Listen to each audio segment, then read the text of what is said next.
The contemporary perception of the American South is wrong, plain and simple. The stereotypes are outdated and offensive, and using the South as the punchline in social justice jokes only avoids the issue that these problems are really facing the whole country, not just one isolated region. Not anymore. The impending 2018 Democratic wave will be in full effect in the South, despite the defenses of the GOP like gerrymandering and voter suppression. When people look to the South after 2016, they ask how an area with so much diversity, poor healthcare, and a suffering economy could have so willingly thrown their support behind Donald Trump and the Republican Party. The answer is simple: gerrymandering. A pattern of gerrymandering keeps people home on election day because they see a few blue votes in an otherwise red county. This means there are thousands of Southerners in states like Louisiana, Florida, and Alabama who feel like their voices aren't heard on important issues that are facing them, like the opioid crisis, which is hitting these states hardest. Now, let's look at Election Day. Election Day being in the middle of the week, with most polling places open during work hours, low-income and middle-class people find themselves having to choose between their jobs and their constitutional right. A laborer who needs the help of unions can't leave their labor job to go vote for a politician who supports unions, unlike their boss, who does have the time to go pull the lever for someone in the pocket of big business. These are the maps of areas with the lowest income, most gerrymandered districts, worst healthcare, and lowest turnout in the last election, and there's a clear pattern, and it's un-American. The South is seen as a solid conservative bloc. We know now that's not demographically true, and in November we might see that perception change.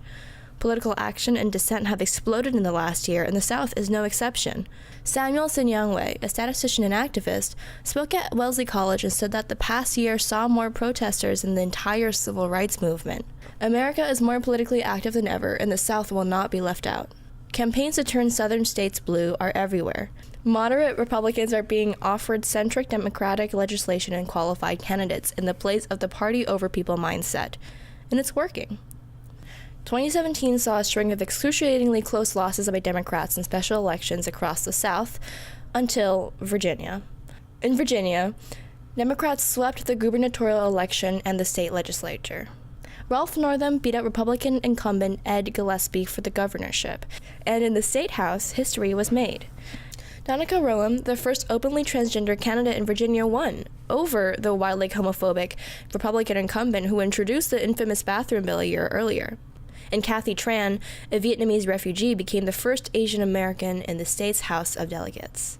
In North Carolina, prominent Black Lives Matter leader Braxton Winston won a seat on the Charlotte City Council, and 32 out of the 55 women who ran won their elections. That's voices being heard. That's not the North's image of the Red South. After the 2016 election, President-elect Trump tweeted about how election fraud had rocked the election, and he was right. In places like Alabama, stopping registration, discriminatory ID laws, intimidation, and the scarcity of polling places kept minorities in disadvantaged areas from the vote. In recent years, the ACLU and Let America Vote, led by Southern politicians, have fought voter suppression. The work these groups have done to bring the vote to Southern people of color paid off in December when Democrat Doug Jones was elected to the U.S. Senate from Alabama. The ACLU put a stop to police intimidation reported in Montgomery County, a majority Black region, protecting voters and the ballot. The perception of a solid red South is an outdated myth, and Black voters make that clear.